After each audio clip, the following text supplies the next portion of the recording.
तो hello guys, आपका स्वागत है अपने वेरीफाई प्लेटफॉर्म पर। और आज अपनी सेकंड क्लास शुरू करने जा रहे हैं। और फर्स्ट क्लास में हमने ओरिएंटेशन क्लास ली थी, जिसमें हमने स्ट्रेटेजी सोर्सेज के बारे में डिस्कशन किया था। और आज की क्लास में हम हमारा चैप्टर शुरू करने जा रहे हैं। और जैसा कि कोशिश ये रहेगी कि हम आज इस वीडियो में हमारे चैप्टर को हाफ कंप्लीट कर ले विद इन 30 मिनट्स के अंदर। और 30 मिनट्स के हम 2 सेशन लेंगे इस चैप्टर को कंप्लीट करने में। और आज मेरी कोशिश ये रहेगी कि हम इंटरवल तक के इस चैप्टर के बारे में पढ़ लें। और थोड़ा सा मैं ब्रीफली आपको रिवाइज करवाना चाहूंगा जो हमने कल के सेशन में डिस्कशन किया था। और डेली बेसिस पे हम ऐसे ही 2 मिनट के अंदर डिस्कशन किया करेंगे, जो भी हम एक दिन पहले पढ़ेंगे। तो उसके बारे में हम थोड़ा सा रिवाइज कर लेते हैं कि कल हमने क्या पढ़ा था, क्या देखा था। स्ट्रेटेजी और सोर्सेज मैंने आपको कंप्लीटली बता दिए हैं। और बाकी जो भी आपके डाउट्स हो आप अपने कमेंट सेशन में लिखिए। अपने जो टेलीग्राम ग्रुप है उसका लिंक वीडियो के नीचे दिया हुआ है, तो आप उसे ज्वाइन करिए। और उस पर जो भी डाउट्स है आपके फीडबैक है उसमें दीजिए। और जो भी कंस्ट्रक्टिव क्रिटिसिज्म करना चाहते हैं तो वो भी आप दीजिए, उसके लिए भी हम आपका स्वागत करते हैं। तो अपनी क्लास स्टार्ट करते हैं बिना टाइम वेस्ट किए। और ये कल मैंने आपको सोर्सेज और ये स्ट्रेटेजी के बारे में बता दिया था, एनसीईआरटी की रीडिंग कैसे करनी है और जो मटेरियल हम प्रोवाइड कराएंगे ये मैंने आपको सब बता दिया था। और अपना ये चैप्टर अपने शुरू किया था challenges of nation building. Challenges of nation building में मैंने आपको सबसे पहले नेशन की टर्म बताई थी। नेशन क्या होता है? एक ऐसा होमोजीनियस ग्रुप होता है जहां पर लोग एक दूसरे से जुड़ा हुआ महसूस करते हैं। क्यों? क्योंकि यूनिटी के कारण, उनकी कल्चरल आइडेंटिटी के कारण, उनका कॉमन हिस्ट्री होती है, तो वो एक दूसरे से जुड़ा हुआ महसूस करते हैं। और उनके अंदर फीलिंग ऑफ कॉन्शियसनेस के अंदर ये रहती है यूनिटी वाली, तो उसको हम बोलते हैं नेशन। अब नेशन बनाने के लिए हमने 2 कंपोनेंट के बारे में डिस्कस किया था। 2 कंपोनेंट क्या थे? एक तो नेशनल यूनिटी होनी चाहिए और टेरिटोरियल इंटीग्रिटी होनी चाहिए। Territorial integrity which is related something to land. Land को एकत्रित करना, लैंड को इंटीग्रेट करना, जोड़ना। तो ये 2 कंपोनेंट मिला के एक नेशन बनता है, ये मैंने कल आपको बता ही दिया था। और अब इन 2 कंपोनेंट को बनाने के लिए अपने को क्या क्या चैलेंजेस फेस करने पड़े थे, तो अपनी जो बुक है इसमें 3 चैलेंजेस दे रखे हैं। 3 चैलेंजेस अपने को मेजर करने पड़े थे, फेस करने पड़े थे उसके बारे में। और ये अपन ने डिस्कस किया था इस पिक्चर के बारे में। ये हिंदूज और मुस्लिम दोनों ज्वाइंटली फ्लैग फ्लाई कर रहे थे पेट्रोल करते हुए ट्रक के अंदर कोलकाता में। और ये एक मतलब सिंबलाइज कर रहा था ट्रेजेडी ऑफ पार्टीशन की त्रासदी को दिखा रहा था। ठीक है, और फ्रीडम का मजा ले रहे हैं ये दोनों समुदाय के लोग। तो इस बारे में ये फोटो हमने देखी थी। उसके बाद में मैंने आपको कल ये बताया था कि कोई भी चैप्टर हम पढ़ेंगे तो हम उसका सबसे पहले इंडेक्स बनाएंगे चैप्टर का, कि चैप्टर के अंदर क्या क्या चीजें इंपॉर्टेंट होती है, फिर हम उसी को लेके आगे बढ़ेंगे। कोई भी चैप्टर होगा तो हम उसी तरीके से पढ़ेंगे। तो मैंने आपको पूरा इंडेक्स समझाया था कि हम पहले क्या पढ़ने वाले हैं इस चैप्टर के अंदर। पहले तो अपने चैलेंजेस के बारे में पढ़ेंगे कि इंडिया को नेशन बनाने में कौन कौन से चैलेंजेस को फेस करना पड़ा। एंड उसके बाद में अपन ने पार्टीशन के बारे में पढ़ेंगे। पार्टीशन क्या है, डिस्प्लेसमेंट क्या है, रिहेबिलिटेशन क्या है। डिस्प्लेसमेंट लोगों की मूवमेंट को बोलते हैं, एक जगह से दूसरी जगह पे जाने को माइग्रेशन को बोलते हैं। और रिहेबिलिटेशन वो होता है जब लोग अपना सिस्टम पूरा एक जो उनका एस्टेब्लिश्ड सिस्टम होता है उसको दूसरी जगह रीस्टेब्लिश करते हैं, तो उसको रिहेबिलिटेशन बोलते हैं। उसके बाद में मैंने बताया था कि अपने इसमें प्रोसेस ऑफ पार्टीशन पढ़ेंगे। प्रोसेस क्या रही थी पार्टीशन के, कॉन्सिक्वेंसेस के बारे में पढ़ेंगे। पार्टीशन के क्या कॉन्सिक्वेंसेस निकले थे, महात्मा गांधी जी के सैक्रिफाइस के बारे में पढ़ेंगे। और यहाँ के बाद में अपना एक इंटरवल आ जाएगा। फिर आगे के सेशन में अपन ये आगे वाली चीजें कंप्लीट करेंगे। इंटीग्रेशन ऑफ प्रिंसली स्टेट्स के बारे में पढ़ेंगे। इंटीग्रेट कैसे किया, जो राजे रजवाड़ों की स्टेट्स थी, जो 565 रियासतें थी, उनको हमने एक साथ एकत्रित कैसे किया, उसको एकत्रित करने में क्या क्या प्रॉब्लम्स हमें फेस करनी पड़ी, गवर्नमेंट की क्या अप्रोच रही थी। और 2 केस स्टडी के बारे में पढ़ेंगे जो इस चैप्टर के अंदर है। वैसे तो हमारी बुक में 2-3 स्टेट्स के बारे में हम पढ़ेंगे कि कौन कौन सी स्टेट को यूनाइट करने में प्रॉब्लम आई थी। तो इसके बाद अब इसमें हम गवर्नमेंट की अप्रोच क्या रही थी, प्रिंसली स्टेट को इंटीग्रेट करने में हैदराबाद की केस स्टडी और मणिपुर की केस स्टडी के बारे में पढ़ेंगे। और रिकॉग्निशन ऑफ स्टेट्स के बारे में पढ़ेंगे कि लिंग्विस्टिक बेसिस पे स्टेट्स की रीऑर्गेनाइजेशन मतलब एस्टैब्लिश कैसे किया था, उसके बारे में पढ़ेंगे। लिंग्विस्टिक बेस क्या मैंने बताया था आपको, लैंग्वेज के बेसिस पे जो आंध्रा बना था, जैसे स्टेट था वो लैंग्वेज के बेसिस पे बना था। वो हम आगे चल के आगे के सेशन में डिस्कशन करेंगे उसके बारे में। मैंने आपको ये तोड़ के बता दिया था। और मैंने आपको एनसीईआरटी का भी बताया था कि एनसीईआरटी आपको कैसे पढ़नी है। एक मैंने आपको ये बताया था कि जवाहरलाल नेहरू जी ने जो स्पीच दी थी उसको ट्राइस्ट विद डेस्टिनी बोलते हैं। जो उन्होंने 14 अगस्त 1947 को कॉन्स्टिट्यूंट असेंबली में रात के टाइम में स्पीच दी थी उसको ट्राइस्ट विद डेस्टिनी बोलते हैं। या कभी कभार आपके फैक्चुअल क्वेश्चन भी आ जाता होता है इसका कि ट्राइस्ट विद डेस्टिनी क्या चीज है, ट्राइस्ट विद डेस्टिनी किसने दी थी, क्या स्पीच है, जवाहरलाल नेहरू जी ने कौन सी स्पीच दी थी। तो इसके बारे में हमसे कई बार एग्जामिनर पूछ लेता है। और उसके बाद में मैंने आपको ये बताया था कि जब इंडिया को जब फ्रीडम मिली थी तो कुछ 2-3 वो बातें थी, प्रोमिसेस हुए थे नेशनल मूवमेंट के दौरान में। तो मेन जो 2 बड़े प्रोमिसेस थे जिनको 2 कॉमन गोल्स भी कह सकते हैं, वो यही था कि पहला हमारे को डेमोक्रेटिक सिस्टम एस्टैब्लिश करना है, दूसरा हमें वेलफेयर फॉर ऑल करना है, वेलफेयर ऑफ ऑल करना है, सभी का भला करना है। ऐसी पॉलिसीज बनानी है, ऐसी स्कीम्स लानी है, ऐसे लॉज लानी है कि सबका भला हो। लेकिन जो सोसाइटी में कुछ अनप्रिविलेज्ड लोग हैं, डिसएडवांटेज ग्रुप है, जो मेन स्ट्रीम से सोसाइटी के कनेक्ट नहीं है, उसको भी जोड़ना था सोसाइटी में, तो उनके लिए कुछ स्पेशल प्रिविलेजेस प्रोवाइड करवाए जाएंगे। तो इसके बारे में अपन ने पढ़ा था। अब आपको क्या लगता है कि ये जो फ्रीडम के बाद में जो ये प्रोमिसेस थे इनको फुलफिल करना क्या बड़ा इजी टास्क था? तो इसका बिल्कुल इजी टास्क नहीं था। यहां तक हमने कल की क्लास में डिस्कशन किया था। और मैंने आपको एक होमवर्क दिया था कि आप अपने माइंड में एक फ्रेमवर्क बना के रखना कि क्या ये जो चैलेंज जो ये गोल्स थे इनको फेस करना क्या इतना इजी था कि इनको अपन इजिली अचीव कर ले। फिर मैंने आपको थोड़ा सा उसके बारे में भी बताया था कि इजी क्यों नहीं था। अब आज हम डिस्कस करने वाले कि इजी क्यों नहीं था। एक तो पहला सबसे पहला कारण तो ये था कि इंडिया है ना, उसका जो बोर्न हुआ था, जो इसका जन्म हुआ था ना, बहुत डिफिकल्ट सर्कमस्टांसेस के अंदर हुआ था। डिफिकल्ट सर्कमस्टांसेस क्या थे कि इसको आजादी मिलते ही इसका पार्टीशन हो गया था। इंडिया दो पार्ट्स में डिवाइड हो गया था, इंडिया और पाकिस्तान के अंदर हिंदुस्तान और पाकिस्तान दो अलग अलग स्टेट, दो अलग अलग नेशन बन गए थे। दो स्टेट बोल लो, कंट्री बोल लो, अलग अलग हो गए थे, ठीक है। और अलग अलग तो हुए, वो तो कोई दिक्कत नहीं थी, लेकिन अलग अलग उनके साथ में एक अनप्रेसिडेंट वायलेंस भी हुआ था। एक ऐसा वायलेंस जिसका कभी अंदाजा ना लगाया जा सके, जिसको प्रिडिक्ट ना किया जा सके, इस लेवल का वायलेंस हुआ था। और एक ट्रॉमा ऑफ डिस्प्लेसमेंट भी हुआ था। डिस्प्लेसमेंट ऑफ ट्रॉमा मतलब एक ट्रॉमा होता है कि घातक, अपने इंजरी के बाद में एक होता है ना, एक वो लगना घातक, आप समझ लो एक डीपेस्ट इंजरी मान लो, तो उस टाइप के ट्रॉमा ऑफ डिस्प्लेसमेंट के बारे में अपने ये हुआ था। अनप्रेसिडेंट वायलेंस हुआ था, ट्रॉमा ऑफ डिस्प्लेसमेंट हुआ था। ये मैंने आपको दो चीजें बता दी। अपने ये चैलेंजेस क्यों, आपसे कोई भी सवाल पूछे कभी भी कि ये जो चैलेंजेस थे, ये जो अपने जो गोल्स थे, इनको क्या अचीव करना इतना इजी था? तो नहीं, आपका जवाब ये रहना चाहिए कि नहीं सर, ये बिल्कुल इजी टास्क नहीं था, बहुत डिफिकल्ट टास्क था। जो दो अपने डेमोक्रेटिक सिस्टम स्टैब्लिश करना और वेलफेयर ऑफ ऑल करना। क्यों इजी नहीं था? क्योंकि अपना इंडिया का जन्म होते ही, इंडिया का जो जन्म हुआ, इतने पहले तो वो इतनी डिफिकल्ट परिस्थितियों के अंदर हुआ। उसके बाद में वो परिस्थितियां क्या थी? एक तो पार्टीशन हो गया, पार्टीशन तो वही हुआ, पार्टीशन के साथ साथ अनप्रेसिडेंट वायलेंस हो गया, जिस वायलेंस को कभी आंका ना जा सके। वायलेंस ऐसे हो गया कि मतलब लोगों को एक कम्युनल वायलेंस हो गया था, सांप्रदायिक दंगे हो गए थे, एक दूसरे को मार रहे थे लोग, जो भी बॉर्डर के उस पे थे, सीमाओं पे, जो अपने आते जाते को मार देते थे जब बॉर्डर क्रॉस करते थे। क्योंकि पहले इतने संसाधन तो थे नहीं, इतने ट्रांसपोर्ट फैसिलिटी भी अवेलेबल नहीं थी, तो कुछ लोग बाय फुट ही माइग्रेट हो रहे थे, तो वो हो गया। ट्रॉमा ऑफ डिस्प्लेसमेंट हम आगे पढ़ेंगे, तो इसका क्या, ट्रॉमा ऑफ डिस्प्लेसमेंट क्या बोलते हैं? कितने बच्चे अलग हो गए अपनी फैमिलियों से, कितनी औरतों को अबडक्ट कर लिया गया, फोर्सफुली उनसे मैरिज की गई और फोर्सफुली उनका धर्म कन्वर्ट करवाया गया। तो ये सब चीजें फेस करनी पड़ी थी अपन को। तो इसलिए जो ऑब्जेक्टिव्स थे ना, इनको अचीव करना इतना इजी नहीं रहा था। ये एक अपने आप में बहुत लंबी जर्नी थी। उस लंबी जर्नी को ही हम इस बुक में अपनी पढ़ेंगे, और इस चैप्टर में हम यही पढ़ने वाले हैं। एक छोटी सी चीज पढ़ेंगे इस चैप्टर में। तो ये मैंने आपको चीज बताई थी कि इंडिया का जन्म होते ही इंडिया को बहुत सारे चैलेंजेस को फेस करना पड़ा था। तो ये मैंने आपको बता दिया कि क्यों इजी नहीं था। आपके पास कई बार क्वेश्चन आता है, या आप जो भी चीज अपने दिमाग में सोच रहे थे, अब ये आप जब देखो ट्रेन देख कितनी भर के जा रही है। क्यों भर के जा रही है? क्योंकि पहले इतने यार रिसोर्सेज वगैरह ही नहीं थे, संसाधन ही नहीं थे, इतनी ट्रांसपोर्टेशन फैसिलिटी नहीं थी कि अपने बार बार ट्रेन आना जाना कर सके। तो ये ट्रेन इसलिए ही भर के जा रही थी। और ये उस टाइम की पार्टीशन का सिनेरियो दिखाती है कि कितनी बड़ी स्केल पे डिस्प्लेसमेंट हुआ था। तो अब आप देख लो कितना हाई लेवल पे जब पार्टीशन हुआ था, कितना हुआ था। अब मैं आपको लाइन भी बता देता हूँ। The image depicts the large scale of migration that took place during the partition of India.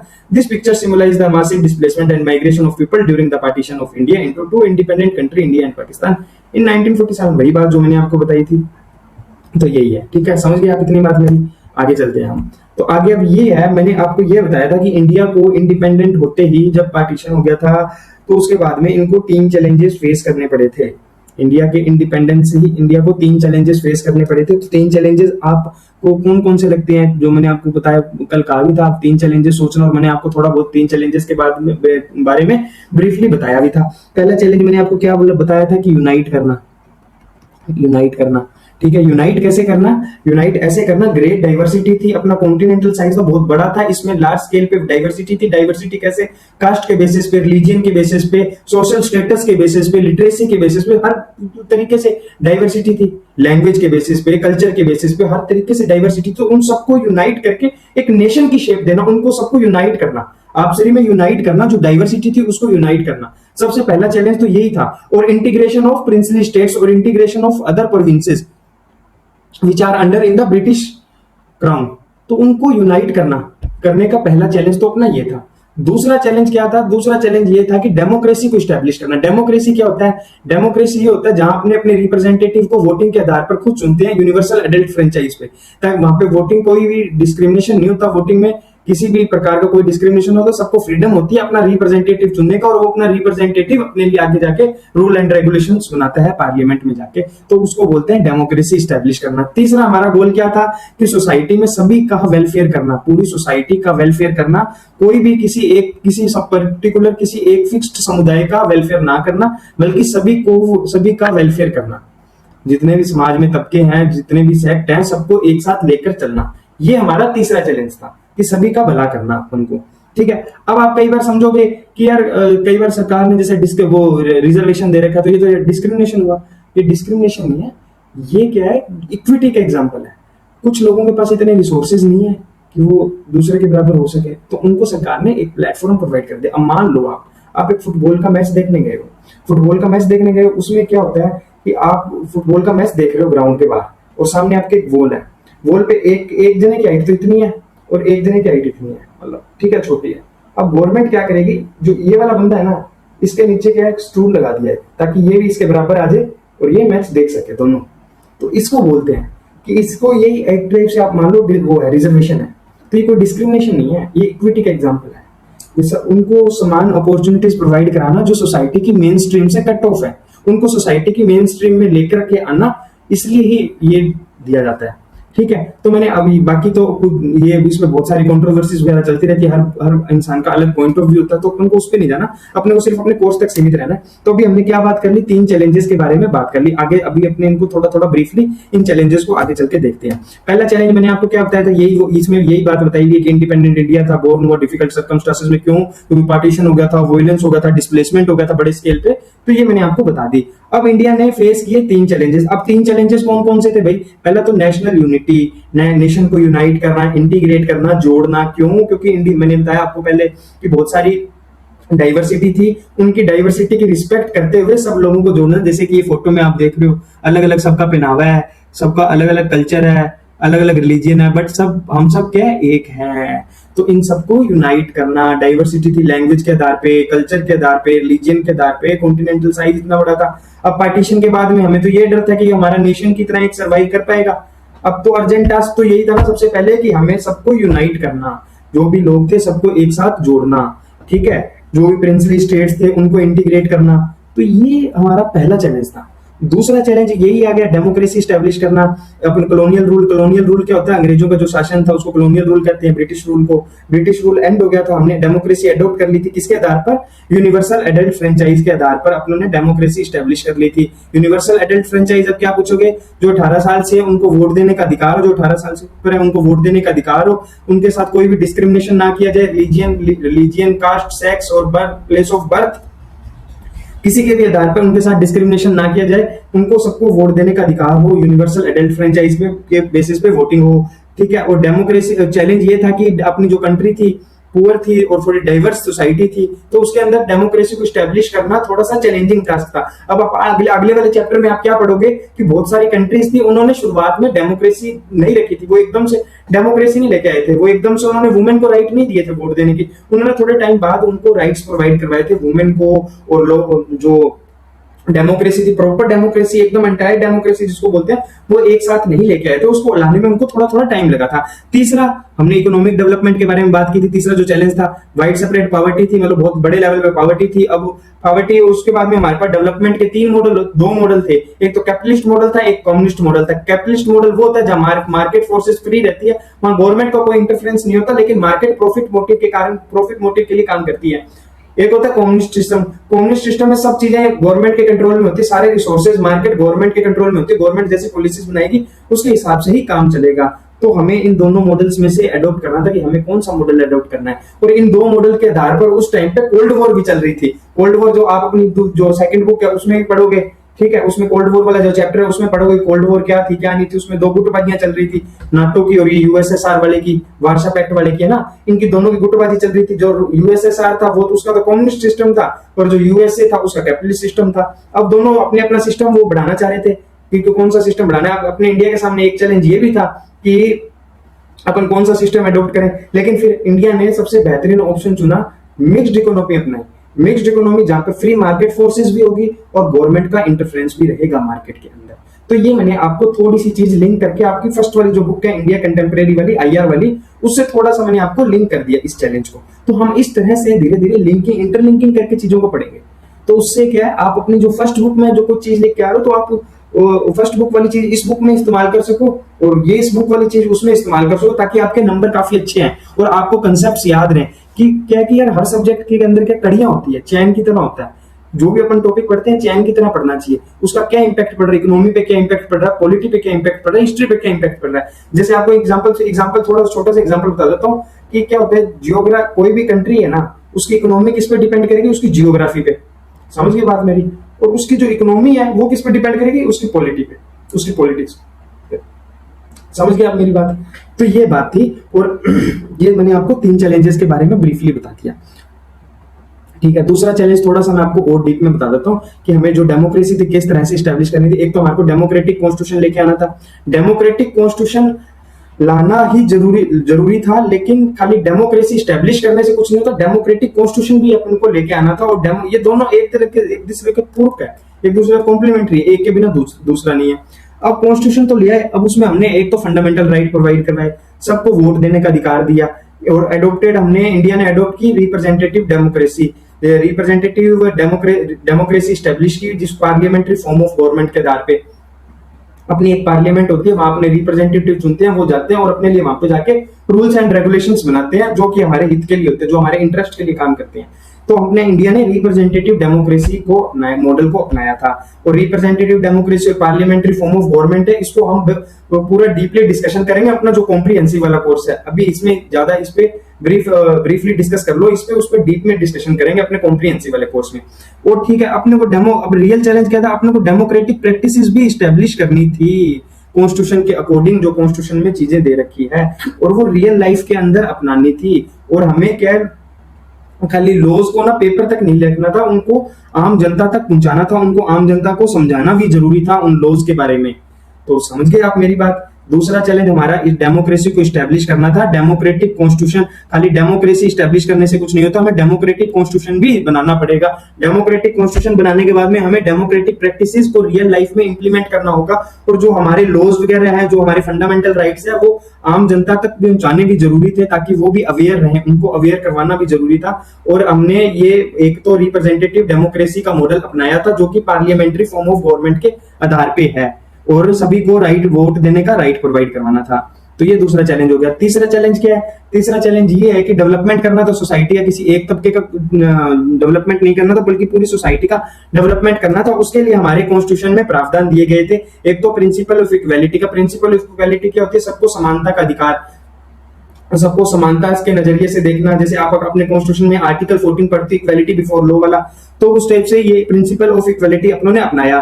एक दूसरा, अपन ने कुछ स्पेशल प्रोटेक्शन मैंने आपको बताई थी ना, जो रिलीजियस माइनॉरिटीज में है, कल्चरल कम्युनिटीज होगी और सोशली डिसएडवांटेज ग्रुप होगी, उनको कुछ स्पेशल प्रिविलेजेस प्रोवाइड कराना, ताकि वो भी सोसाइटी के मेन स्ट्रीम से जुड़ सके। और कॉन्स्टिट्यूशन में एक सबसे मजेदार चीज हमारे को डीपीएसपी दी गई है। डीपीएसपी क्या होता है, directive principles of state policy. Directive principle of state policies में कुछ ऐसी चीजें बताई गई थी, वेलफेयर गोल्स को डिसाइड किया गया था, जिनके बेसिस पे गवर्नमेंट रूल्स एंड रेगुलेशंस बनाएगी, लॉज बनाएगी, ताकि लोगों का ज्यादा से ज्यादा भला हो सके। ठीक है, हमने डीपीएसपी बनाया, और ये नॉन जस्टिसेबल थी। ये हम आगे की क्लासों में थोड़ा सा डीपली डिस्कशन करेंगे इसका। ठीक है, अभी आप इसको थोड़ा ऊपर से समझ लो, ब्रीफली आइडिया ले लो कि directive principles of state policy क्या थी। इसमें कुछ प्रिंसिपल्स दिए हुए थे, जिनके बेसिस पे गवर्नमेंट कुछ रूल्स एंड रेगुलेशंस बनाएगी, लॉज बनाएगी। ये वेलफेयर प्रिंसिपल्स प्रोवाइड करवाए थे हमारे कॉन्स्टिट्यूशन ने। ठीक है, और हमारे को रियल इकोनॉमिक चैलेंज हमारा क्या था कि एक तो इफेक्टिव पॉलिसीज लेके आना इकोनॉमिक डेवलपमेंट के लिए, और पॉवर्टी को खत्म करना। नॉर्मल सा चैलेंज है यार, आप तो डेवलपमेंट से याद रखो। डेवलपमेंट का तीसरा चैलेंज था, पहला चैलेंज क्या था, यूनाइट करना। कोई भी नेशन को बनाना है तो हमें क्या करना है, उनके लोगों को जोड़ना है, सब लोगों को आपस में जोड़ना है। दूसरा चैलेंज हमें क्या, दूसरा चैलेंज आप सोचो कि हमने लोगों को जोड़ लिया, सबको जोड़ लिया, अब हमारे को एक बेस्ट से बेस्ट सिस्टम प्रोवाइड कराना है। स्टोरी की तरह समझो ना यार। आपने मान लो, आप खुद सोचो, आप अपने एक कंट्री बना रहे हो। अपने कंट्री बनाने के लिए क्या चाहिए होगा आपको लोग चाहिए, लोगों को यूनाइट करना है, एक साथ यूनाइट करके एक नेशन बन गया, आपका यूनाइट कर लिया। अब उसके बाद में अगली प्रोसेस क्या रहेगी, अगला चैलेंज आपके सामने क्या आएगा, आप सोचो। अब उनके लिए कुछ रूल एंड रेगुलेशन बनाने पड़ेंगे। रूल एंड रेगुलेशन हमें बेस्ट से बेस्ट चाहिए, जो उनको सेटिस्फाई कर दे। सेटिस्फाई करने के लिए हमें डेमोक्रेसी स्टैब्लिश कर दी। दूसरे चैलेंज हमारा डेमोक्रेसी का आ गया। तीसरा चैलेंज, हमने डेमोक्रेसी लिया, पॉलिटिकल उनको सिस्टम उनको प्रोवाइड करा दिया, उनको यूनाइट कर दिया। अब तीसरा चैलेंज क्या आता है, तीसरा चैलेंज आता है उनके लिए वेलफेयर पॉलिसीज बनाना, इकोनॉमिक वेलफेयर करना उनका। तीसरा चैलेंज है डेवलपमेंट, पूरी सोसाइटी का डेवलपमेंट करना, ना कि किसी एक पर्टिकुलर सेक्शन का डेवलपमेंट करना। अब जो उसमें थोड़े से कमजोर हैं, उनको कुछ एक्स्ट्रा प्रिविलेजेस प्रोवाइड कराना, ताकि वो भी उनके बराबर आ जाए, जो उनके से थोड़े से मजबूत है। तो ये 3 चैलेंजेस के बारे में अपन ने पूरा अच्छे से डिस्कस कर लिया और इस बुक में हम इन 3 चैलेंजेस के बारे में ही पढ़ने वाले हैं।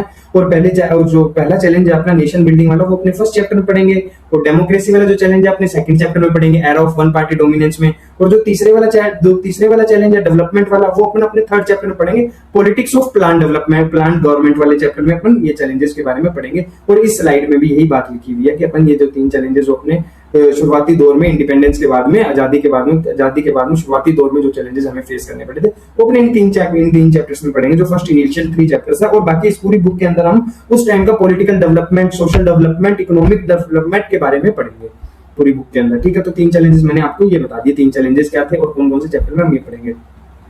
एक ये आपके ना जो बुक में ये दे रखी है, स्टेम्प्स दे रखी है, बट ये स्टेम्प्स इतनी इंपॉर्टेंट नहीं है, बट फिर भी मैंने तो यही कहा है ना, लाइन वाइज कवर करवा रहा हूँ एनसीईआरटी। तो मेरा तो यही है कि बुजू पहली वाली भी होती है ना, जो पहलियां सीधी होती है साइड में, वो बुजू बात कर रहा होता है, वो गुड्डे से बने होते हैं ना आपसरी में, जो बात कर रहे होते हैं एक दूसरे से, वो भी ना छूटे आपका, वो भी सारा कुछ आ जाए, आपको यूं ना लगे कि एनसीईआरटी के कोई कोमा तक भी रहा है। तो ये मैं आपको बता देता हूँ। वैसे आपको एग्जाम पर्सपेक्टिव से ये कुछ इंपॉर्टेंट नहीं है, वहां नहीं पूछा जाएगा इसको। ये आप ये लोग देख रहे हो, चरखा चल रहा है और ये कागज ये बुन रहा है ना, तो ये एक तो सेल्फ रिलायंस को दिखाता है, एक अपने ये मान लो कॉन्स्टिट्यूशन का इनोग्रेशन के बारे में दिखा रहा है, रूल ऑफ लॉ के बारे में दिखा रहा है, डेमोक्रेसी की फाउंडेशन हो रही है उसके बारे में दिखा रहा है, वेलबींग ऑफ सोसाइटी के बारे में दिखा रहा है। ये जो दूसरा है, ये रिपब्लिक, ये इसमें ये दिखा रहा है, शहनाई बज रही है, ये झंडे लहरा रहे हैं, तो ये नेशनल यूनिटी को दिखाता है, और डेमोक्रेसी के अंदर पीपल का पार्टिसिपेशन को दिखाता है, ये हल है। और ये अनाज के बारे में, खेती का जो दिखा रहा है, इकोनॉमिक डेवलपमेंट को दर्शा रहा है, और सेल्फ रिलायंस को दिखा रहा है कि हम सेल्फ इंडिपेंडेंट है, हम हमारे डेवलपमेंट के लिए कुछ भी कर सकते हैं, हम हमारी प्रोडक्शन खुद कर सकते हैं, सेल्फ रिलायंस के बारे में दिखा रहा है। तो ये 3 स्टेम्स थी। ये 1950 में फर्स्ट रिपब्लिक डे था अपना, 26 जनवरी को, तब ये स्टेम्प्स आई थी। और आप इनके बारे में सोचना कुछ, अगर आपको कुछ लगे तो। बाकी एग्जाम पॉइंट ऑफ व्यू से इतना इंपॉर्टेंट नहीं है।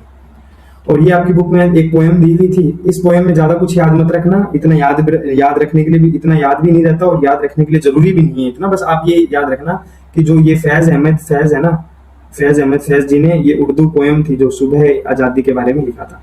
सुबह आजादी फैज अहमद फैज की थी, जिसको इंग्लिश में ट्रांसलेट किया गया था डाउन ऑफ फ्रीडम बोलते हैं जिसको ना। ये थोड़ा सा आप याद रख लेना, बाकी तो कोई दिक्कत नहीं है। और इनकी कुछ पोएट्री है, नक्शे फरियदी, दस्ते साहिबा, जिंदान नामा, ये थोड़ी चीजें ये देख लेना, हल्का फुल्का फैक्ट्स है। ये मैं आपको इसलिए बोल रहा हूँ, क्यों देखनी है, क्योंकि कई बार क्या होता है, अपने जो सीयूईटी के एग्जाम होता है ना, छोटे एग्जाम होते हैं सीयूईटी के हो गए, वनडे एग्जाम हो गए, उसमें कई बार वो लिटरेरी वाला सेक्शन होता है, उसमें से कई बार क्वेश्चन आ ही जाता है। और मैं कई सालों से देख रहा हूँ सीयूईटी के एग्जाम में कभी क्वेश्चन आया नहीं है इन पोएम वगैरह से, तो आप थोड़ा सा ये देख लेना कि कई बार क्वेश्चन बन जाता होता है। और ये नीचे मोहम्मद अली जिन्ना जी की ये दे रखी है, तो ये क्या बता रहा है, ये यही बता रहा है मोहम्मद अली जिन्ना का, कि इसने यही कहा था कि अपनी कॉन्स्टिट्यूंट असेंबली के अंदर इसने स्पीच देते वक्त ये बोला कि बंगाली हो गए, पंजाबी हो गए, पठान हो गए, हिंदू हो गए, मुस्लिम हो गए, मद्रासीज हो गए, वो सब वैष्णवीज हो गए, वो सब फ्री है, वो चाहे मंदिर जाए, चाहे मस्जिद जाए, चाहे वो गुरुद्वारे में जाए, कहीं भी जाके अपनी वो वर्शिप कर सकते, कहीं भी जाके अपने पूजा पाठ कर सकते हैं, वो चाहे कोई भी रिलीजन का हो, कोई भी कास्ट का हो, कोई भी सेक्ट का हो, उससे सरकार को कोई भी मतलब नहीं है। ये अपनी जान में सेकुलर बनना चाह रहे थे, लेकिन ये सेकुलर थे नहीं, वो तो हम सबके सामने ही है।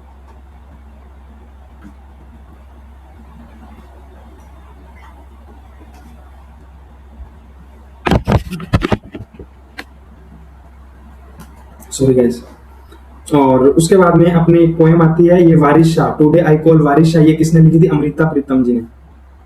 ये इंग्लिश में ट्रांसलेशन था इसका, तो इसका वैसे पंजाबी पोएम है, अजक्खा वारिस शाह, ये आप थोड़ी सी याद रखना, अमृता प्रीतम जी की ये एक पोएम है, इसके बारे में आप थोड़ा सा याद रखना। और ये जवाहरलाल नेहरू जी है, इन्होंने सभी चीफ मिनिस्टर्स को क्या लिख के भेजा है, सभी चीफ मिनिस्टर्स को इन्होंने ये लिख के भेजा था कि हमारे ना मुस्लिम्स भी है, वो भी माइनॉरिटीज के अंदर है, बहुत बड़े नंबर के अंदर, और जितने कहीं भी नहीं है। और ये यही कह रहे थे कि अपने को डर का माहौल पैदा नहीं करना, जो नॉन मुस्लिम्स हैं उनको, जो मेजोरिटी के अंदर है नॉन मुस्लिम्स, उनको ऐसे मुस्लिम्स हैं जो उनको डराना नहीं, माइनॉरिटीज के अंदर है जो उनके साथ सिविलाइज्ड मैनर में बिहेव करना है, और हमारे को सबको सिक्योरिटी प्रोवाइड करानी, क्योंकि हमारा डेमोक्रेटिक स्टेट है, सब सिटीजन्स को राइट्स प्रोवाइड कराने हैं।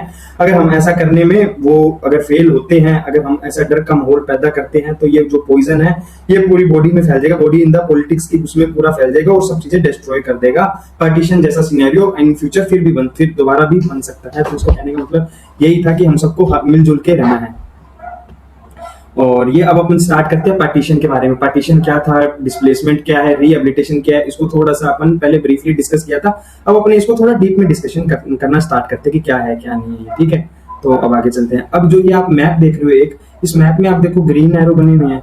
जो ये ग्रीन एरो है ना, ये तो ये दर्शा रहे हैं कि इंडिया से जो लोग माइग्रेट हुए थे पाकिस्तान में, और जो ये संतरी वाले एरो है, जो ऑरेंज एरो है, ये दिखा रहे हैं कि पंजाब आपके पाकिस्तान से लोग इंडिया में माइग्रेट हो रहे थे। और जो ये वाले स्टार वाला एरिया, ये कन्फ्लिक्टेड जोन है जहाँ पे कम्युनल वायलेंस हुआ था। और जो ये यहाँ पे थोड़ा इंटर कम्युनल कन्फ्लिक्ट्स बोलते हैं इनको, यहाँ हिंदू मुस्लिम्स के कन्फ्लिक्ट्स हुए थे, उसके बारे में ये दिखा रहा है। और जो ये लाइन है, ये रेड क्लिफ लाइन है। रेड अपनी जो बाउंड्री है ना, इसको रेड क्लिफ वो बोलते हैं, बाउंड्री लाइन का नाम रेड क्लिफ है, ठीक है। और अब आपको आगे चल के मैं बताऊंगा कि जो पाकिस्तान था ना, वो वेस्ट पाकिस्तान था और एक ईस्ट पाकिस्तान था। ये अपना जब पार्टीशन हुआ था ना, तो अब पार्टीशन किसके बेसिस पे हुआ था? पॉपुलेशन की मेजोरिटी के बेसिस पे हुआ था। अब जहाँ पे मुस्लिम मेजोरिटी के अंदर थे, वहां उसको पाकिस्तान एरिया बना दिया, पाकिस्तान बना दिया था, पाकिस्तान कंट्री डिसाइड हो गई थी। अब क्या मुस्लिम्स एक जगह पूरे वैसे थे ही नहीं पूरे अच्छे से, मतलब मेजोरिटी के अंदर तो अलग अलग थे। तो दो जगह इनको मिली थी। ये आगे अपने टू नेशन थ्योरी में थोड़ा डिस्कस करेंगे। तो इसको हमने ईस्ट पाकिस्तान बोलते हैं, जो आज का बांग्लादेश है। उस टाइम पे ये ईस्ट पाकिस्तान हुआ करता था। आज की बांग्लादेश की स्टोरी भी हम 1971 की वॉर जो हुई थी उसमें पढ़ेंगे। अगला अपना ये आई थिंक 5th चैप्टर है, उसमें अपने ये देखेंगे थोड़ा सा। तो आप मेरी बात समझ गई थी। अब अपन आगे चलते हैं, आगे अपन पढ़ते हैं। अब अपने जो बुक के अंदर एक टू नेशन थ्योरी के बारे में दिया हुआ है। कई बार क्वेश्चन आ जाता है कि टू नेशन थ्योरी क्या है, टू नेशन थ्योरी किसने दी थी? टू नेशन थ्योरी ये है, मुस्लिम लीग ने दी थी, जिसमें यह बताया था कि जो इंडिया है वो उसमें दो लोग रहते हैं, हिंदू और मुस्लिम रहते हैं। और पाकिस्तान की डिमांड की गई थी, जो मुस्लिम्स है उनके लिए कंट्री की डिमांड की गई थी। और जो कांग्रेस थी वो इस थ्योरी के बिल्कुल अपोज थी। वो ये नहीं चाहते थे कि पाकिस्तान एक अलग से कंट्री बने। लेकिन कुछ पॉलिटिकल डेवलपमेंट्स 1940 में ऐसे हुए थे कि अपने को एक पाकिस्तान अलग टेरिटरी, पाकिस्तान एक अलग नेशन बनाना पड़ गया था। कुछ आप अपनी हिस्ट्री की बुक्स में पढ़ते हो, ब्लडी संडे और इस टाइप से कुछ चीजें ऐसी हुई थी उस टाइम पे। और ब्रिटिशर्स का रोल भी बहुत इंपॉर्टेंट था पाकिस्तान को क्रिएट करने में। तो ये अपने अपनी हिस्ट्री की बुक्स में पढ़ते हैं। अभी जब हमारा हिस्ट्री का कोर्स स्टार्ट करेंगे फाउंडेशनल वाला, तो हम उसमें इसको डीपली डिस्कशन करेंगे। बट आपने हिस्ट्री की बुक्स में इन सब चीजों के बारे में थोड़ा जो पॉलिटिकल डेवलपमेंट्स थे 1940 के, उसके बारे में आपने पहले पढ़ रखा होगा। तो मेरा मेन कंसेप्ट यहाँ से आपको इतना ही सिखाने का कि टू नेशन थ्योरी क्या है। टू नेशन थ्योरी किसने दी थी? मुस्लिम लीग ने दी थी। टू नेशन थ्योरी यही कहती है कि इंडिया में दो लोग रहते हैं, हिंदू और मुस्लिम्स, और मुस्लिम्स के लिए एक अलग कंट्री बनाई जाए। और कांग्रेस इसका अपोज कर रही थी। ये टू नेशन थ्योरी थी। ये मैंने तो आपको टू नेशन थ्योरी बता दिया। अब क्या प्रोसेस के बारे में पढ़ेंगे कि अब प्रोसेस क्या रही थी पार्टीशन की। पार्टीशन मैंने आपको बता ही दिया, टू नेशन थ्योरी के बेसिस पे हुआ था। और अब अपने प्रोसेस पढ़ेंगे, किस प्रोसेस से पार्टीशन किया गया। तो कुछ मैंने आपको बता ही दिया, कुछ पॉलिटिकल डेवलपमेंट्स ऐसे हुए थे। ब्रिटिशर्स का रोल बहुत इंपॉर्टेंट था, जिसने आगे चल के कंट्री को दो पार्ट्स में डिवाइड कर दिया था। अब चैलेंजेस क्या आए थे प्रोसेस में, इसमें पार्टीशन की, तो वो अपने पढ़ेंगे। ये बड़ी पेचीदा सी प्रोसेस थी यार, बहुत पेचीदा सी, बहुत पेनफुल प्रोसेस थी। और इसको डिसाइड करना और इंप्लीमेंट करना उतना ही हार्ड था। बट ये किसके उसके बेसिस पे थी? रिलीजियस मेजोरिटी के बेसिस पे थी। जैसा कि मैंने आपको बताया, जहाँ हिंदू मेजोरिटी के अंदर है वो हिंदुस्तान इंडिया हो गया, जहाँ मुस्लिम मेजोरिटी एरिया वहां पे पाकिस्तान बना दिया जाएगा। अब दिक्कत ये आ रही थी कि जहां पर मुस्लिम मेजोरिटी एरिया वहीं पे हिंदू भी मेजोरिटी के अंदर है, तो थोड़ी प्रॉब्लम ये फेस करनी पड़ रही थी अपन को। तो उस बारे में अपन आगे चल के डिस्कस करेंगे अपना क्या था क्या नहीं था। तो ये मैंने आपको बता दिया कि डिवीजन बड़ी पेनफुल था, ये बहुत डिफिकल्ट था डिसाइड करना और इसको इंप्लीमेंट करना, इसको लागू करना बड़ा मुश्किल था। लेकिन जब ये इसको डिसाइड किया गया तो ये प्रिंसिपल ऑफ रिलीजियस मेजोरिटी के बेसिस पे डिसाइड हुआ था। प्रिंसिपल ऑफ रिलीजियस मेजोरिटी मैंने आपको बता दिया, जहां हिंदू मेजोरिटी के अंदर है वो हिंदुस्तान, जहां मुस्लिम मेजोरिटी में उनको पाकिस्तान बोल दिया। This basically means that there areas where Muslim were in majority would make up the territory of Pakistan, the rest with India. बस सिंपल, ये मैंने आपको ये चीज के बारे में बताया। अब अपन डिफिकल्टीज पढ़ते हैं। टू नेशन थ्योरी में क्या क्या डिफिकल्टीज आई थी। अब जैसा कि टू नेशन थ्योरी में डिफिकल्टी पहली तो यही आई थी आपकी, ये मैं पेन का रंग चेंज कर लेता हूँ क्योंकि व्हाइट है ना स्लाइड, व्हाइट में आपको दिखेगा नहीं। अब टू नेशन थ्योरी का आइडिया तो बड़ा सिंपल लग रहा था, बट था नहीं सिंपल। बहुत सारी डिफिकल्टीज अपने को फेस करनी पड़ी। डिफिकल्टीज क्या थी कि मुस्लिम मेजोरिटी कोई कंटिन्यूअसली मुस्लिम मेजोरिटी थी नहीं ना यार। अब ये देखो आप, यहाँ पे ये हो गया अपना, इधर ये बांग्लादेश हो गया, जो आज का बांग्लादेश, इसको वेस्ट पाकिस्तान बोलते थे, और इसको ईस्ट पाकिस्तान बोलते थे, और इसको वेस्ट पाकिस्तान बोलते थे। ठीक है, ये पाकिस्तान वाला एरिया था अपना, है ना। अब क्या है यार, यहाँ मेजोरिटी में जरूरी नहीं है कि यहाँ पे ये मुस्लिम ही मेजोरिटी के अंदर हो, यहाँ हिंदू भी मेजोरिटी के अंदर थे। एक तो सबसे बड़ा ये दिक्कत आ रही थी। अब ये दो एरिया थोड़े डिसाइड हुए भी अपन सपोज, वो तो इधर थी ना हिंदू वाली, तो मेजोरिटी तो इधर थी। अब सपोज ये एरिया डिसाइड भी हो गए अपने यार दोनों, बट क्या प्रॉब्लम मेन क्या थी? प्रॉब्लम यार ये आ रही थी कि अब इनको जियोग्राफिकली कनेक्ट कैसे करें यार। जियोग्राफिकली कनेक्ट करना तो बहुत मुश्किल है इनको, जियोग्राफिकली हम कनेक्ट कर ही नहीं सकते, इनको जोड़ ही नहीं सकते। तो एक प्रॉब्लम ये आ गई, एक प्रॉब्लम तो इनको वेस्ट ईस्ट पाकिस्तान बन गए दो अलग अलग, अब इनको जियोग्राफिकली ज्वाइन नहीं कर सकते थे तो दो सेपरेट टेरिटरी बन गई, ठीक है। और ये जो भी पाकिस्तान वाला एरिया था वहां पे हिंदूज भी थे। और सबसे मेन चीज जो अब आती है वो ये थी कि सारे मुस्लिम्स नहीं चाहते थे कि पाकिस्तान एक अलग से टेरिटरी बनाई जाए। और जैसे कि एग्जांपल खान अब्दुल गफ्फार खान जी, जिनको अपने फ्रंटियर गांधी भी बोलते हैं। फ्रंटियर गांधी इसलिए बोलते हैं क्योंकि ये गांधी जी के फुट हिल्स पे चलते थे, गांधी जी की जो शिक्षा थी, जो टीचिंग थी, उसको रिगरसली फॉलो करते थे, तो इनको इसलिए फ्रंटियर गांधी भी बोलते हैं। और ये लीडर ऑफ NWFP थे, नॉर्थ वेस्ट फ्रंटियर प्रोविंस, जो मैं आपको आगे मैप में चल के दिखाऊंगा। नॉर्थ वेस्ट फ्रंटियर प्रोविंस कौन सा एरिया, जियोग्राफिकली हम उसको डिनोट करके देखेंगे। और ये अपोज थे टू नेशन थ्योरी के, खान अब्दुल गफ्फार खान जी, और ये नहीं चाहते थे कि जो NWF वाला एरिया है वो मर्ज हो पाकिस्तान के साथ, इन्होंने इग्नोर कर दिया था ये जो टू नेशन थ्योरी थी। तो अब आपको सिंपल सी बात समझ में आनी चाहिए कि जो पार्टीशन की प्रोसेस थी वो क्यों हार्ड थी। वो इसलिए हार्ड थी कि जो टू नेशन थ्योरी थी, इनको मतलब ये रिलीजियस मेजोरिटी के बेसिस पे थी, लेकिन वो ये पॉसिबल नहीं था कि जहाँ पे हिंदू मेजोरिटी में वहां मुस्लिम बिल्कुल भी ना हो, कुछ मुस्लिम वहां भी थे। तो एक तो इसलिए आ रही थी, और ईस्ट और वेस्ट पाकिस्तान अलग अलग बना दिए थे, इनको जियोग्राफिकली कनेक्ट करना बड़ा मुश्किल था। और हर कोई मुस्लिम ये नहीं चाहता था कि पाकिस्तान एक अलग से कंट्री बनाई जाए, एक अलग से टेरिटरी बनाई जाए। तो समझ गए आप मेरी बात, इतनी difficulties of two nation theory की मैंने आपको बता दिया। NWFP वाला ये जो एरिया है ना पाकिस्तान से थोड़ा सा ये वाला ऊपर पेशावर वाला, इसको NWFP बोलते हैं, नॉर्थ वेस्ट फ्रंटियर प्रोविंस बोलते हैं। और जो ये येलो में आपको दिख रहा है ये सारा ब्रिटिश इंडिया है, ठीक है, अपना आजादी से पहले का भारत है सारा, ये जो आपको दिखाया गया इस मैप में। और ये आपके आसानी के लिए ये मैप लिया है मैं जम्मू कश्मीर के साथ जुड़ता हुआ, इसको नॉर्थ वेस्ट फ्रंटियर प्रोविंस बोलते हैं। यहाँ से खान अब्दुल गफ्फार खान जिनको फ्रंटियर गांधी बोलते हैं, कई बार क्वेश्चन आ जाता है फ्रंटियर गांधी कौन है, खान अब्दुल गफ्फार खान जी है। कौन जो मुस्लिम ऐसे थे जो उसकी टू नेशन थ्योरी को अपोज कर रहे थे या जो पार्टीशन नहीं चाहते थे, तो ये खान अब्दुल गफ्फार खान जी, क्या आप नाम लोगे। खान अब्दुल गफ्फार खान जी कहाँ से बिलोंग करते थे, नॉर्थ वेस्ट फ्रंटियर प्रोविंस से बिलोंग करते थे, ये आप याद रखना। और जो अपनी अब तीसरी प्रॉब्लम आती है, तीसरी प्रॉब्लम ये मैंने आपको बता ही दिया कि मुस्लिम मेजोरिटी प्रोविंस थे, पंजाब और बंगाल थे, लेकिन यहाँ भी बहुत नॉन मुस्लिम्स भी रहते थे, हिंदू भी रहते थे, और इनको रिलीजियस मेजोरिटी के हिसाब से डिवाइड करना थोड़ा सा मुश्किल टास्क था। लेकिन ये डिसीजन 14-15 अगस्त की मिडनाइट को प्रॉपर नहीं लिया गया था, ये थोड़े टाइम बाद में लिया गया था। अब जब आजादी मिल गई थी 14-15 अगस्त को हमारे को, तो उस टाइम पे बहुत सारे लोगों को पता ही नहीं था कि यार देश आजाद हो गया। अब उनको ये कंफ्यूजन हो गई कि हम इंडिया में रह रहे हैं, पाकिस्तान में रह रहे हैं।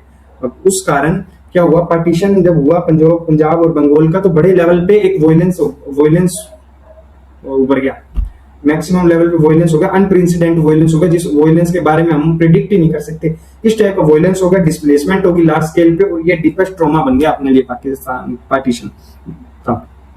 ये मैंने आपको बता दिया।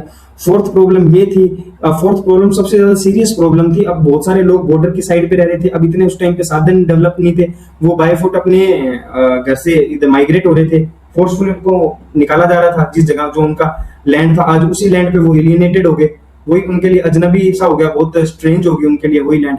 अब उनको क्या हुआ कि उनको जो शिफ्ट हो रहे थे, माइग्रेट हो रहे थे, तो उनके साथ रास्ते में मारपीट कर दी जाती थी, मार दिया जाता था, उनकी वुमेन्स को उठा लिया जाता था, उनके साथ फोर्सफुली मैरिज करती थे, उनका धर्म का परिवर्तन कराते थे, फोर्सफुली उनका रिलीजियस कन्वर्ट करवा रहे थे।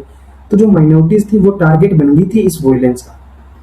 समझ रहे हो आप, जो पंजाब बंगाल की साइड में जो थे रहते थे ना, वो मेजोरिटी थी, तो हिंदू सिख जो पाकिस्तान के अंदर थे वो इसका शिकार हो गए थे वॉयलेंस का। समझ गए आप मेरी इतनी बात। और दूसरा, हमारे पास उस वॉयलेंस को कंट्रोल करने का कोई प्रॉपर प्लान नहीं था कि हम उसको कैसे करेंगे। शुरुआत में लीडर्स ये सोच रहे थे कि ये यार कोई बात नहीं, कोई नॉर्मल दंगे हैं, ये शांत हो जाएंगे, लेकिन ये नहीं पता था ये एकदम सिचुएशन आउट ऑफ कंट्रोल हो जाएगी, अपनी पकड़ से बाहर हो जाएगी। और जो माइनॉरिटीज थी उनको फोर्सफुली अपना घर छोड़ना पड़ रहा था, बहुत ही कम टाइम दिया जा रहा था उनको अपना घर छोड़ने के लिए। तो इसलिए ये ग्रेटेस्ट ह्यूमन ट्रेजेडी भी थी पार्टीशन अपने लिए। तो ये फोर्थ मोस्ट डिफिकल्ट प्रॉब्लम भी मैंने आपको बता दी पार्टीशन की, माइनॉरिटीज वाली। तो अपन कौन कौन सी प्रॉब्लम डिस्कस की, पहला तो अपने जियोग्राफिकल वाली प्रॉब्लम डिस्कस की, दूसरा अपने खान अब्दुल गफ्फार खान जी वाला वो थोड़ा सा पॉइंट देखा कि वो नहीं चाहते थे। तीसरी अपनों ने ये चीज देखी कि मुस्लिम मेजोरिटी जो थी वहां पे हिंदू भी थे, तो वो डिसाइड करना बड़ा मुश्किल था, और 14-15 अगस्त को डिसाइड नहीं हुई थी, ये प्रॉब्लम के बारे में देखा। फोर्थ अपनों ने ये देखा कि जो वॉयलेंस था बहुत बड़े लेवल पे हो गया था, माइनॉरिटीज थी बहुत साइड में, और बहुत सारे हिंदू और सिख्स भी रहते थे पाकिस्तान के अंदर, और मुस्लिम्स इंडिया के अंदर रहते थे, उनको अपना सडनली एकदम से घर छोड़ना पड़ा, वो वहीं पे माइनॉरिटीज बन गए, जहाँ पर वो सदियों से रहते आ रहे थे, वही उनके लिए स्ट्रेंज हो गया। तो और जो पार्टीशन में क्या होता था, कुछ माइनॉरिटीज थी, इनको इजिली टारगेट कर लिया जाता था, ये वॉयलेंस का शिकार हो गए। और ये वॉयलेंस ऐसा था, अनएक्सपेक्टेड वॉयलेंस था, शुरू में तो लग रहा था कंट्रोल में आ जाएगा, लेकिन अपने पास कोई प्रॉपर प्लान ना होने के कारण ये आउट ऑफ कंट्रोल हो गया था। माइनॉरिटीज को अपना घर जबरदस्ती छोड़ना पड़ा बहुत ही कम टाइम के अंदर अंदर, और जिससे कि ग्रेटेस्ट ह्यूमन ट्रेजेडी पार्टीशन के दौरान। ठीक है, ये मैंने आपको बता दिया। अब अपने कॉन्सिक्वेंसेस के बारे में डिस्कशन कर लेते हैं। कॉन्सिक्वेंसेस क्या थे? अब कॉन्सिक्वेंसेस तो यही निकले, प्रॉब्लम से ही आप कॉन्सिक्वेंसेस बना लो ना यार, जो प्रॉब्लम है उसी से कॉन्सिक्वेंसेस बना लो। कॉन्सिक्वेंसेस कैसे बन गए? एक तो लार्ज स्केल पर डिस्प्लेसमेंट हो गया, लार्ज स्केल पर डिस्प्लेसमेंट हो गया। जो माइनॉरिटीज थी वही अपने जो उनका घर था, जहाँ पे उनके पूर्वज वगैरह रहते थे, जहाँ लेगेसी मेंटेन थी उनकी, वही आज उनके लिए लैंड एलियनेशन होगी।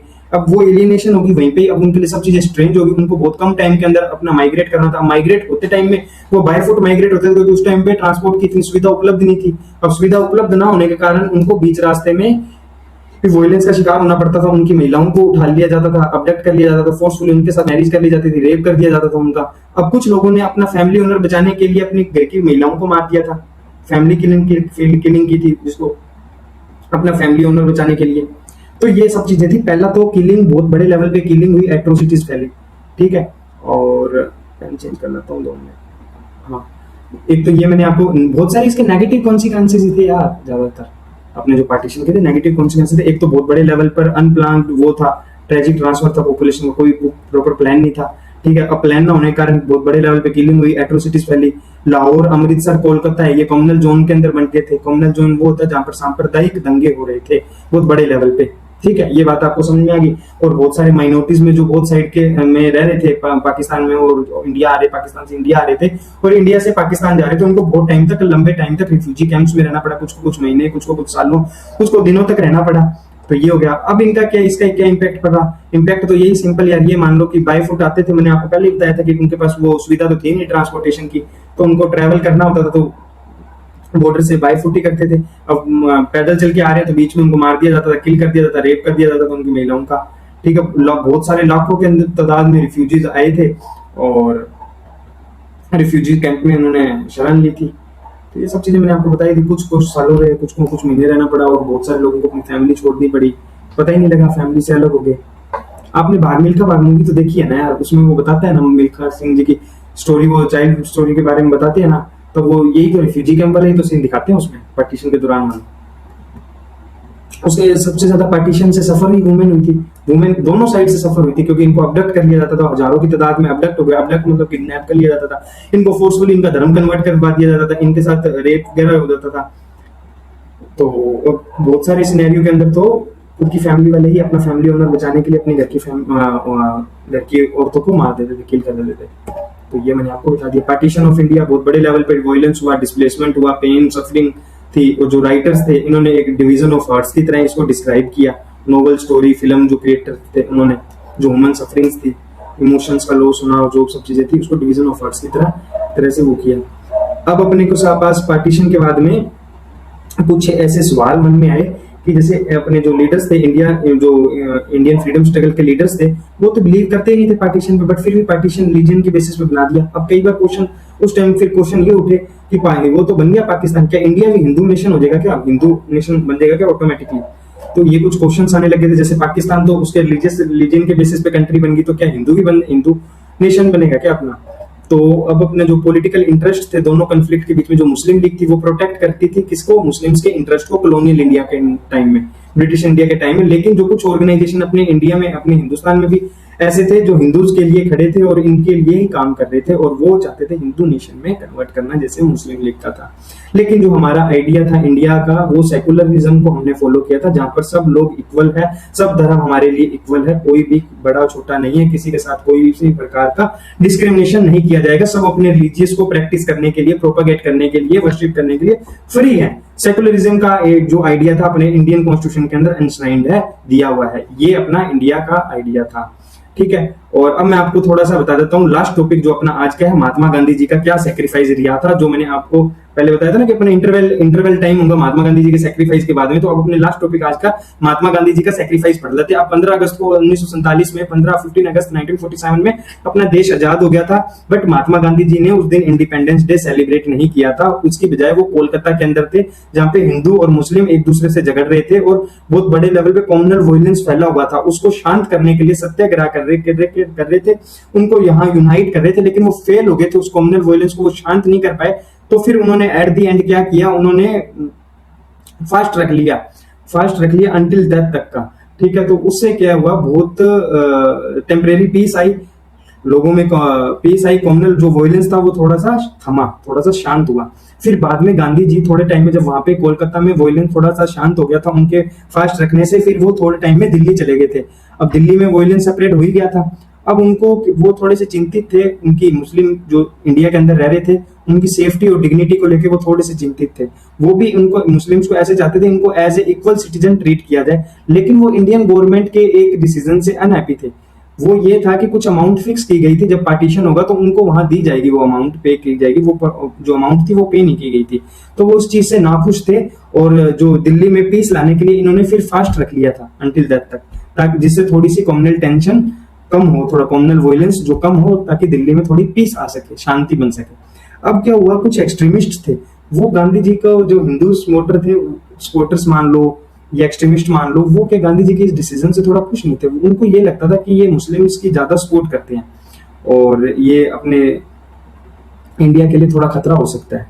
ये मतलब आप ये मान लो कि वो हिंदू नेशन को कर रहे थे, उनके जो ये मुस्लिम को बनाना चाह रहे थे, दर्जा देना चाह रहे थे, वो नहीं चाहते थे कि ऐसे करे। ये भी मतलब उस टाइप से थोड़ा चाहते थे कि जैसे वहां मुस्लिम्स कर रहे हैं हिंदुओं के साथ, वैसा ही यहाँ पे होना चाहिए सलूक। तो कुछ लोग जो अनहैप्पी थे, उनमें से एक नाथूराम से गोडसे थे। 30 जनवरी 1948 को उन्होंने, जब वो महात्मा गांधी जी मॉर्निंग प्रेयर के लिए जा रहे थे, तो उन्होंने उनको शूट कर दिया था, गोली मार दी थी, असैसिनेट कर दिया था। आप गोली मार दिए, शूट मत लिखना, आप असैसिनेटेड वर्ड लिखना जब भी आप अपनी आंसर राइटिंग करो। असैसिनेटेड वर्ड अच्छा लगता है लिखने में। जब वो अपनी मॉर्निंग प्रेयर के लिए जा रहे थे, जिससे कि कम्युनल वायलेंस थे वो बहुत टाइम तक शांत हो गए थे। उनकी डेथ के बाद में एक ऐसी लहर चली थी जिसने ऑटोमेटिकली जो कम्युनल वायलेंस था उसको बड़े लेवल पे शांत कर दिया था, और गवर्नमेंट ने एक स्ट्रिक्ट एक्शन लिए थे उसके बाद में। जो कम्युनल ऑर्गेनाइजेशन थे जो हेट फैलाने की कोशिश कर रहे थे और वो अपना इन्फ्लुएंस डालने में फेल हो गए थे। तो ये मैंने आपको इसके बारे में बताया। ये अपन देख लेते हैं, नाथूराम गोडसे की फोटो आपको दिखाई जा रही है इस पे, और ये अपन अपने कल की क्लास में करते हैं इंटीग्रेशन ऑफ प्रिंसली स्टेट। ये हमारा पार्ट 2 है इस चैप्टर का, और पार्ट 1 पे आज हमने डीपली डिस्कशन कर लिया। अगर आपको कुछ कमी लगी हो तो बताना, और इसके नोट्स आपको आज प्रोवाइड करवा दी जाएंगे आपके टेलीग्राम चैनल पे। Thank you so much.